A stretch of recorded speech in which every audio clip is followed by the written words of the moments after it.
Bueno, estoy segura de que alguien tiene alguna pregunta para alguno de ellos. Hola, buenos días. Yo soy Iria del Marco, del Museo de Arte Contemporánea de Vigo, y quería hacer una pregunta a María Teresa. Bueno, felicitaros. Me parece maravilloso esa recuperación de toda esa literatura gris que está en esas partes. Y concretamente en el Marco sí que se utilizan mucho esos materiales como complemento a las exposiciones, y quería preguntaros si tenéis previsto hacer algún tipo de intercambio, es decir, de préstamo concreto, a lo mejor para una exposición determinada, o si todavía estáis en la fase de catalogación. Nosotros estamos en la fase de catalogación y de intentar vender nuestro proyecto a la dirección. ¿Te refieres a exposición sobre galerías de arte, sobre este tipo de documentos, sobre qué exactamente? En concreto, normalmente lo que hacemos cuando hay un artista, siempre en salas se está complementando con postales, con folletos antiguos y demás. Entonces, la pregunta va más encaminada a si hubiera una exposición concreta. No. Vosotros tenéis material, si lo tenéis contemplado para préstamo de exposiciones o no. Vamos a ver, la Biblioteca Nacional cuando recibía y cuando recibe es grabado contemporáneo de lo que estoy hablando, se comprometía a hacer una exposición posteriormente, pero eso se hicieron dos, además fueron fantásticas y con una información muy importante, pero no se ha vuelto a hacer. Esto de las exposiciones depende mucho de quien esté en la parte cultural, si este tema le interesa o no le interesa. Por esa razón, claro, tú cuando estás en una institución de estas que dices, bueno, a ver si me sale la exposición y tal, yo eso ya casi lo he abandonado. Por eso hemos empezado a hacer este trabajo que es más bibliotecario, parece que no ofendemos a nadie, no hacemos daño a nadie, estamos en nuestras cositas, pero luego con el objetivo de decir, oye, vale, bien, esto lo tenemos hecho, vamos a ver cómo podemos difundirlo mejor. Hasta ahí te puedo decir. De momento con todo esto bastante es que lo vamos teniendo catalogado. Porque además hay una cosa que se me ha pasado a decir, estos son 5.000 carpetas más o menos. Hay 900 cajas o 900 y pico cajas con todo este tipo de material en Alcalá de Henares sin todavía trabajar. Entonces, ¿que puede salir algo más de difusión meramente? Desde luego que sí, si solo es planteárselo, pero también es necesario que al que se lo presentes, a quien se lo tienes que presentar, esté un poco por la labor. De momento ya te digo yo que esto no. Y se están haciendo muchas exposiciones fantásticas en la biblioteca, pero siempre referido más bien a fondo antiguo, quizás. Ahora mismo están los dibujos italianos del siglo XVI, me parece que hay algo del Camino de Santiago. Esperaremos nuestro momento. Eso sí. Muy bien. Bueno, gracias.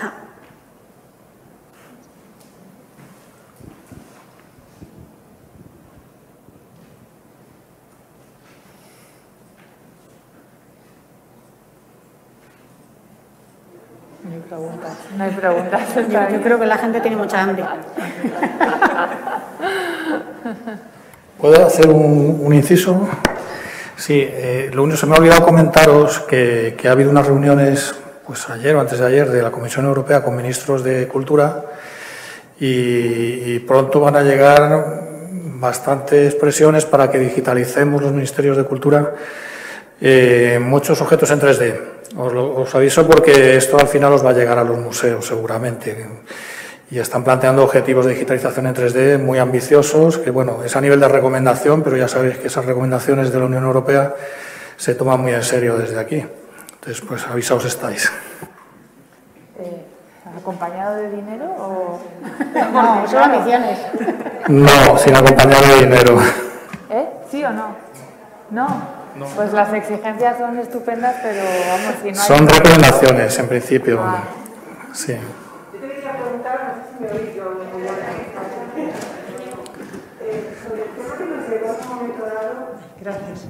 Sobre el tema que nos llegó en un momento dado de la digitalización de fondos audiovisuales y de fonoteca tenemos muchas limitaciones con el tema de los derechos de propiedad y eso cómo va, porque nos propusisteis que presentáramos materiales, no teníamos prácticamente nada, lógicamente. ¿Habéis encontrado esas colecciones? Pues estuvimos buscando, porque teníamos un compromiso de digitalizar grabaciones sonoras y vídeos, estuvimos buscando por todas las bibliotecas estatales. había poquísimo, bueno, había muchas cosas, pero tenían derechos de autor, ¿no? Y al final había muy poquitas cosas. Conseguimos encontrar una serie de colecciones en Canarias, de instituciones pequeñitas que se podían digitalizar, y sí, vamos a digitalizar en 2022, 2023, como 4.000, 5.000 objetos digitales de grabaciones sonoras y vídeos. Al hilo de eso también pensando, porque yo me acuerdo que las consultas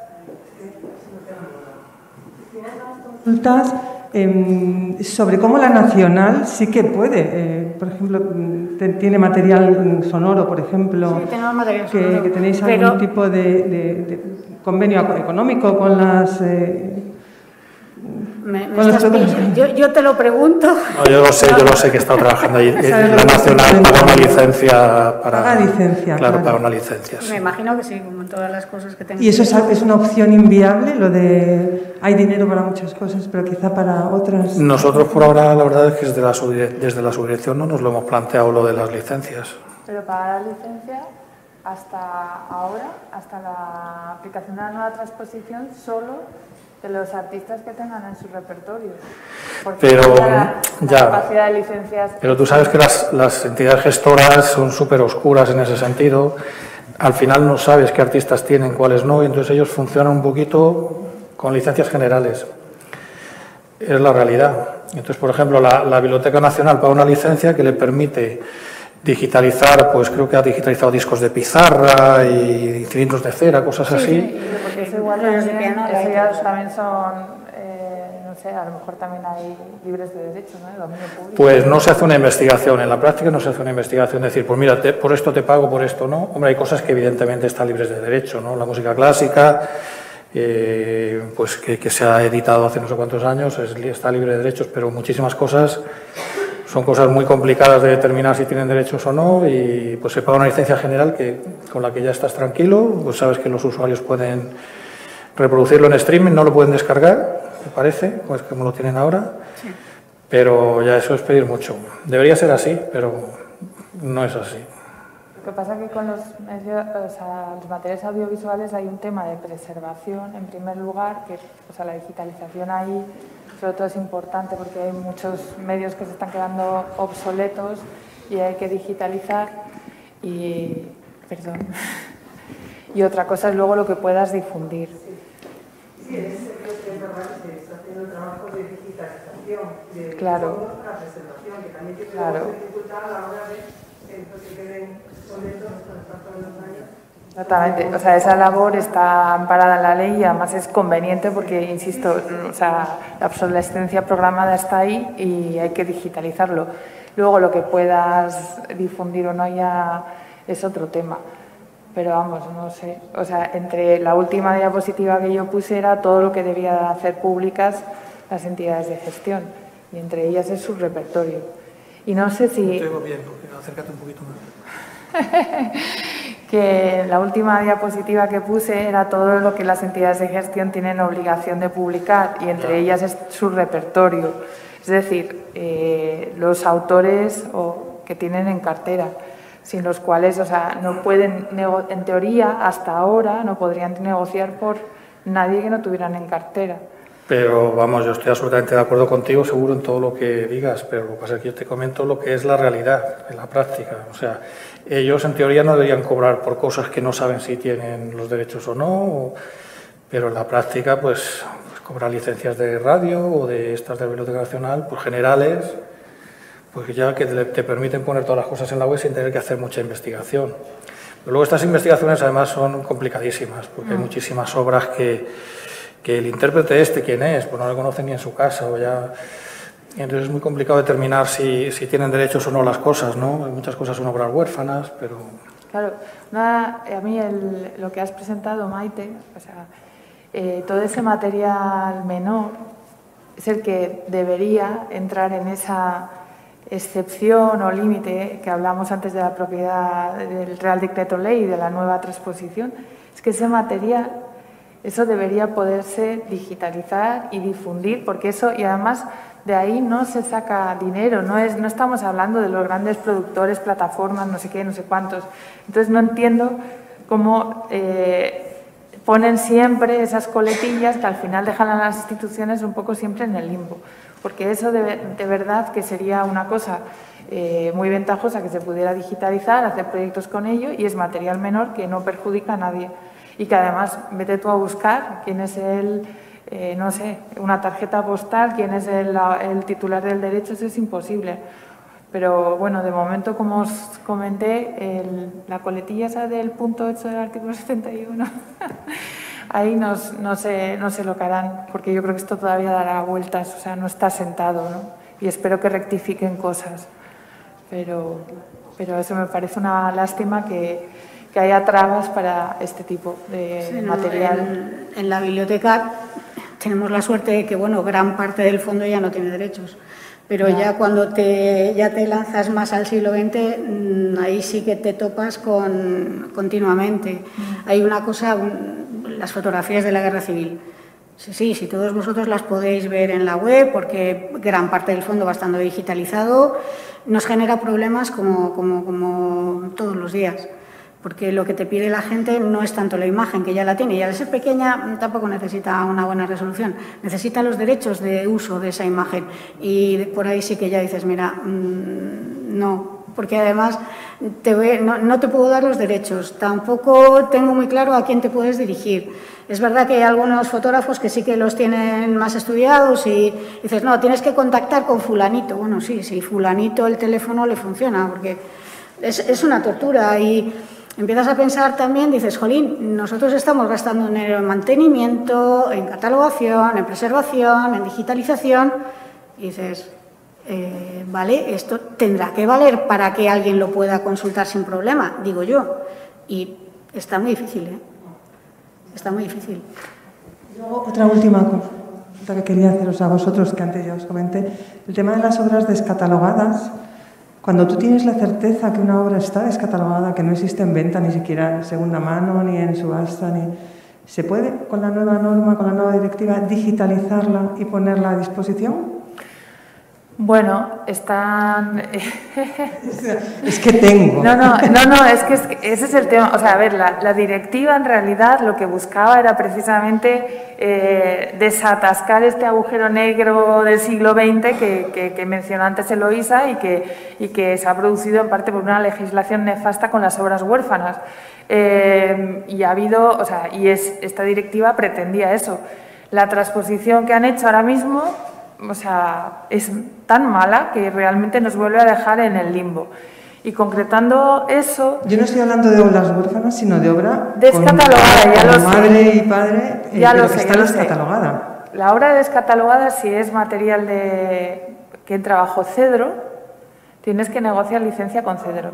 Porque, como bien indiqué, o sea, hay dos formas. A través de las licencias colectivas extendidas, en las que Cedro se hace representante de autores que no están en su cartera, y esa licencia o límite a los derechos de autor, bajo los cuales las instituciones culturales podríamos hacer uso de esa licencia o límite, por ejemplo, para utilizar ese tipo de material menor, impreso y tal. La idea estaba presentada, yo creo que un poco así. Ahí hay dos temas. Pues uno, lo que os comentaba, que Cedro teóricamente es representante de obras editadas y ellos además lo defienden así, pero en sus estatutos viene todo material impreso susceptible de serlo, con lo cual te vuelve a dejar en un limbo para esas obras menores. Y con las obras descatalogadas, pues vas a tener que pagar, porque antes en teoría solo podían representar a su repertorio, ahora pueden representar a todo, con lo cual tú vas a tener que pagar si es un catálogo, si es un material impreso donde haya texto, a Cedro. Y Cedro, si es un catálogo, tendrá que ponerse de acuerdo con VEGAP.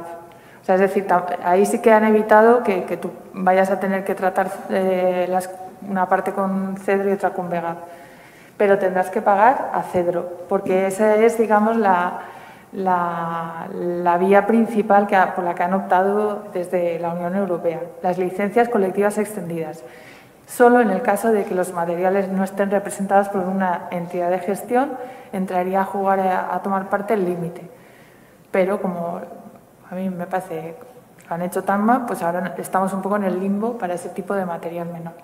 Pero tendrías que hablar con Cedro, si es un texto, vamos, un catálogo editado, por ejemplo. Es catálogo. Y gracias a que han incluido la totalidad de la obra. Y no es ninguna tontería, porque IFRO, antes de la Sociedad de Autores IFRO, antes de que salieran las transposiciones, ya hablaba de las obras embebidas, de cómo se iban a gestionar. Si eso llega a pasar, pues ya te cortas las venas, porque es exactamente lo mismo que hubiera pasado con obras huérfanas. O sea que si el catálogo está descatalogado, teóricamente Cedro te tiene que dar una licencia para eso. Yo quería... No oye, ahora. Al hilo de esto de Cedro, pues me ha asustado con un tema que...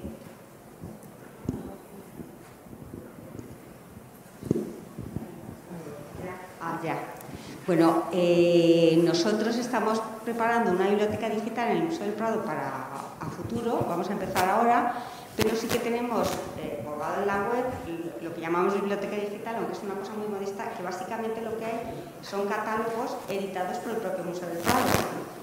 Entonces, mi pregunta es, me ha asustado un poco con esto que dices que Cedro va a poder cobrar derechos de productos que no tienen contratados, ¿no?, a esos autores.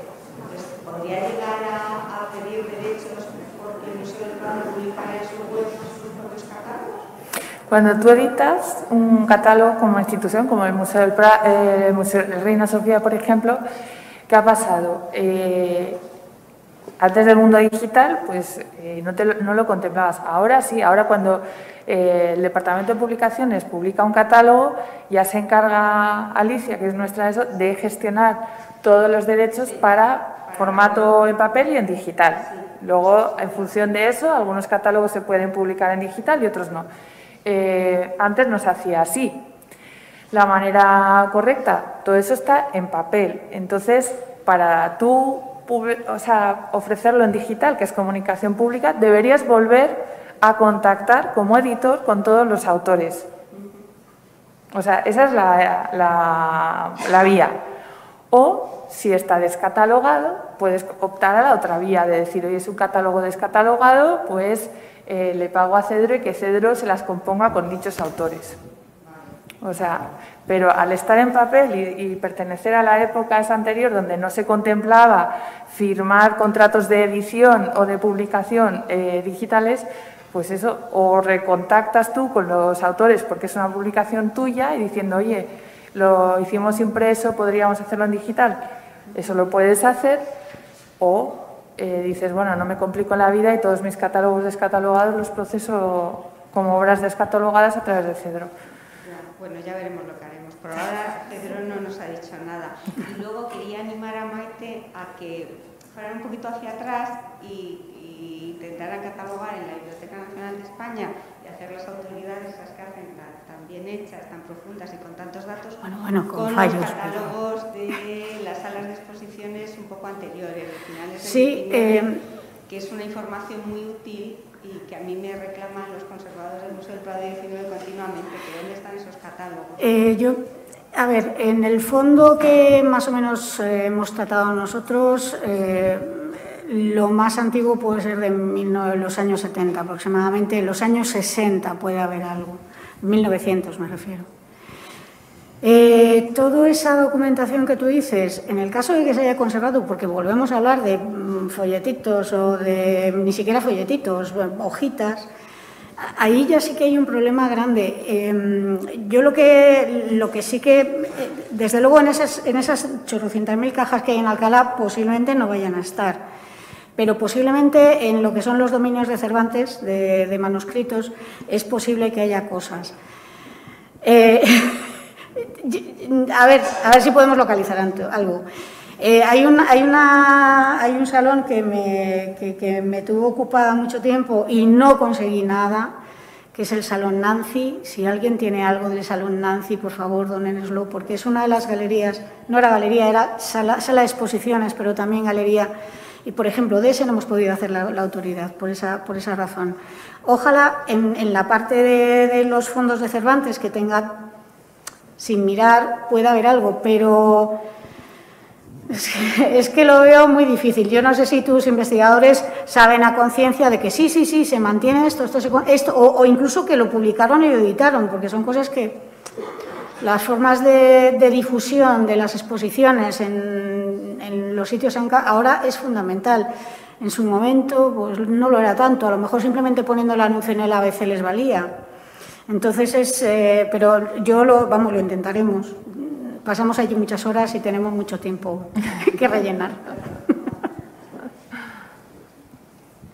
Hola, perdona. ¿Hay alguien por ahí que quería preguntar? Bueno, hay unas cuantas preguntas por Zoom, pero bueno, vamos a trasladar las de Juan Carlos Aparicio, por si nos está escuchando, y Salomé directamente a María Teresa, a Maite, porque son cuestiones relacionadas con tu ponencia que no son preguntas, es información útil, así que lo compartimos contigo, ¿vale? Muy bien. Y simplemente os leo las dos preguntas que sí hay. Una es de Belén Cabo, que pregunta: me pareció entender que no existe en el Ministerio una especie de oficina o servicio jurídico al que acudir para ayudar a interpretar y aplicar correctamente la ley de propiedad intelectual, que a su vez pudiera representar nuestros intereses en posibles debates sobre legislación. ¿Esto es así? ¿Es igual en otros países? Bueno, pues respondo yo, porque existe una Subdirección General de Propiedad Intelectual que en teoría se encarga de esas cosas, vamos. Vale, gracias, Julia. Y la otra pregunta, ¿un museo editor de un catálogo, bueno, igual está relacionado con la consulta de Marisa, un museo editor de un catálogo de exposiciones de arte contemporáneo agotado, por supuesto, puede digitalizar y difundir si alguien lo solicita sin generar pago de derechos de nuevo? Perdona, ¿esto es que va a Maite o va a nosotras? ¿Es de propiedad intelectual? No dije a quién va dirigida. No. Entiendo que vosotras que igual podéis dar respuesta. Vale, ¿puedes repetir? La leo otra vez. Es sí. que me he quedado enganchada con la anterior, porque realmente hay en la web del Ministerio hay un sitio donde está la propiedad intelectual, puedes hacer preguntas, pero cuando tú haces una pregunta te dicen: bueno, te la contesto, pero nosotros no tenemos el deber de contestar. Y esa coletilla te la ponen siempre, con lo cual te desmotivan a realmente preguntar. Y eso era una de las cosas que también hacíamos antes mención, que realmente el desamparo es total, porque no hay una entidad legal que nos represente como instituciones culturales, que defiendan nuestros derechos, que damos un servicio al público y que además no ingresamos nada, no hacemos negocio con ello, al contrario, estamos gastando dinero y somos un servicio público. Nos falta eso, nos falta por parte del Ministerio realmente un esto que nos asesore de verdad, y no lo hay. Ya te digo, porque te ponen siempre la coletilla, con lo cual dices, a la tercera pregunta ya a lo mejor no me contestan. Entonces, falta realmente eso, falta ese servicio del Ministerio, o sea, que es el que debería haber, no lo hay, o sea, de facto no lo hay. Y hay o sea, claro, lo que interesa y donde se mueve el tema es en las industrias culturales, que no tienen nada que ver con las instituciones culturales. Y ahí, o por ejemplo, instituciones culturales o de enseñanza. Por eso decía lo del acuerdo, los acuerdos sectoriales, ¿no? Porque los intereses de las instituciones culturales son en realidad las mismas que las de enseñanza, sin embargo son ministerios diferentes. O sea, que ahí falta una transversalidad a la hora de defender estos intereses que van en favor del ciudadano y que son nuestros deberes, ¿no? Así que no hay la respuesta, no hay. Y Mónica, la segunda, porque... La siguiente pregunta te la repito. Dice, un museo editor de un catálogo de exposición de arte contemporáneo agotado, por supuesto, ¿puede digitalizarlo y difundirlo si alguien lo solicita, sin generar pago de derechos de nuevo? Un catálogo agotado, digitalizarlo y difundirlo. O sea, un catálogo de exposición de arte contemporáneo editado, entiendo que por un museo que se ha agotado, si puede digitarlo y difundirlo. Sí, sin pagar, ¿no? O sea, eso tienes que pagar a las entidades de gestión, o bien, si tú eres el editor, lo que he dicho antes, volver a recontactar con todos los participantes de ese catálogo y pedirles permiso para editarlo en formato digital. Porque normalmente siempre cuando tú pides permiso o editas un catálogo haces con un contrato de edición donde los autores, y no solo los autores, los dibujantes, los no sé qué, te ceden los derechos para esa edición en concreto. Si tú vas a digitalizar, quieres hacer un formato digital, tienes que volverlos a contactar y para hacer la edición en digital. O si no, si está descatalogado, pues gestionarlo a través de Cedro. ¿Y las imágenes también? Las imágenes cuando no tienen derechos de autor, porque son de autores muertos, no sé, un cuadro de Rembrandt, y le has pedido a un museo. Pero es que se habla de la totalidad de la obra, es decir, y gracias, que no tenga que estar buceando a ver qué cuadros hay dentro del catálogo porque te cortan las venas. O sea, es la totalidad de la obra la que está descatalogada, que luego dentro hay obras en dominio público o obras con derechos de autor, pues ya digamos que lo que cuenta ahí sí que es la totalidad de la obra. Lo que no está claro es, bueno, pues en el caso de catálogos, pues, pero en ediciones, por ejemplo, de novelas, si hay una edición anterior o posterior o traducciones, ahí ya empieza la cosa a quedarme más difusa otra vez, ¿no? Perdón, un matiz, porque esto, Carolina, que comentabas, claro, todo depende del contrato que se haga con los autores para la edición, ¿no? Si el contrato de edición contempla la posibilidad de hacer una edición en papel y una edición en digital. Sí, no, claro, eso. O sea, nosotros ahora estamos haciendo, es que a partir de un cierto momento ya todos aprendemos, entonces ya firmamos documentos cuando vamos a hacer una actividad pública sobre el derecho a la imagen, ya cuando hacemos contratos de edición los hacemos para impreso y digital. Ahora ya más o menos las instituciones empiezan a estar preparadas y ya van cubriéndose las espaldas, pero claro, estamos hablando de hecha para no hace tanto que estamos preparadas para eso y todavía. O sea, los 90 o inicio de los 2000, sí. Claro.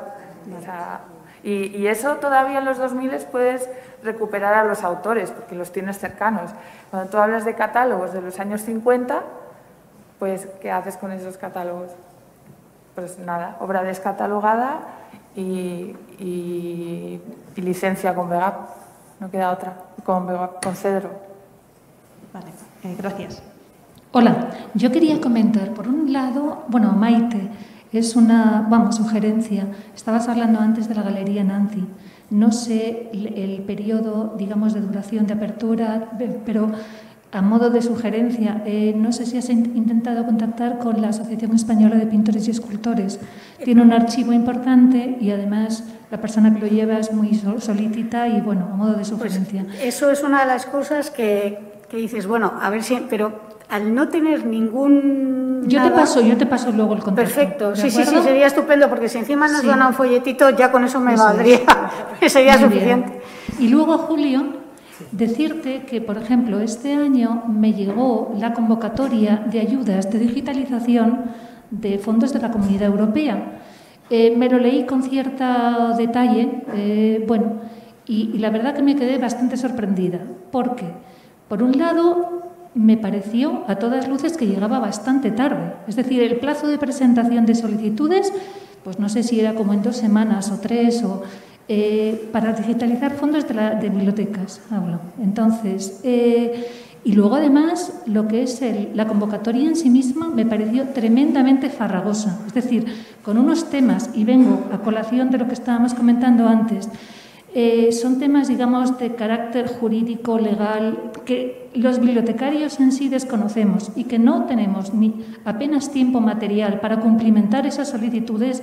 No digo, pues eso, para hacer una consulta de tipo jurídico que, en fin, sobre todo instituciones pequeñas, dices, hombre, ¿cómo se gestiona esto? O sea, verdaderamente te lees la convocatoria y es casi disuasoria, ¿no? Porque es una lucha titánica. Entonces, eso de alguna manera creo que debería presentarse de una forma más accesible, con una prolongación de tiempos, digamos, que permitiera, ¿no? Y sobre todo que facilitar, ¿no?, la tarea de aquellas instituciones que estuvieran interesadas, que al final pues somos todas, ¿no?, en la digitalización de nuestros fondos.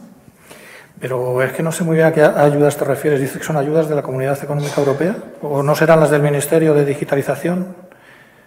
Sí, pero a través del Ministerio, pero entiendo que eran de los fondos de la Comunidad Europea. No, nosotros tenemos una línea de ayudas a la digitalización anuales, que supongo que serán estas a las que te refieres.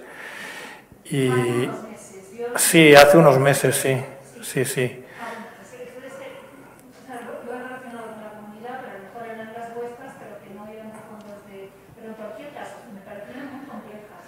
Pues son complejas porque, claro, en estas ayudas se contempla que todos los fondos digitalizados puedan ir a Hispana y de ahí a Europeana, ¿no?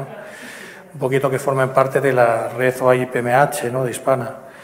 Entonces, claro, son bastante complejas. Lo que pasa es que luego tiene truco, ¿no? En la práctica, una institución pequeñita contrata a una empresa para que haga el trabajo e incluso si no tiene repositorio OAI-PMH, pues puede utilizar pues, el de la comunidad autónoma o ponerse en contacto con nosotros y nosotros lo cargamos. Entonces, un poquito, si pides información así, si nos pides información ahí a la subdirección, te informamos un poquito y te orientamos y luego pues no es tan complicado, como puede parecer. Sí. Yo tengo una pregunta para Julio. Sí. En estos de cooperación bibliotecaria, se dice que hay un montón... El Consejo de Cooperación Bibliotecaria. No sabía, gracias. Hay un montón de grupos, digamos, no sé si de trabajo o de tal. No he visto ninguno de derechos de autor y propiedad intelectual. He visto me parece proyectos, que hay uno, ¿no? Aquí está María, de... que lo conoce mejor. Pues yo ahora, o sea, lo que he visto es de líneas de, o sea, proyectos de pautas de digitalización y cosas así que yo, después de tantos años en la digitalización, me parece que bueno, que están muy bien las pautas, pero que avancemos. Y yo no he visto nada y que me parece fundamental, tener un grupo de derechos de autor que vaya examinando problemáticas, evidenciándolas, poniéndolas en primera instancia para ver qué problemáticas tienen los museos, las bibliotecas, los archivos en todo esto. Es decir, a mí y hablé con, es que estoy en un grupo de esos, que ya ni me acuerdo en cuál. Hablé con, ¿cómo se llama esta chica? Bueno, la cuestión es que me dijeron que no había, o sea, que no sé si había antes, pero no había.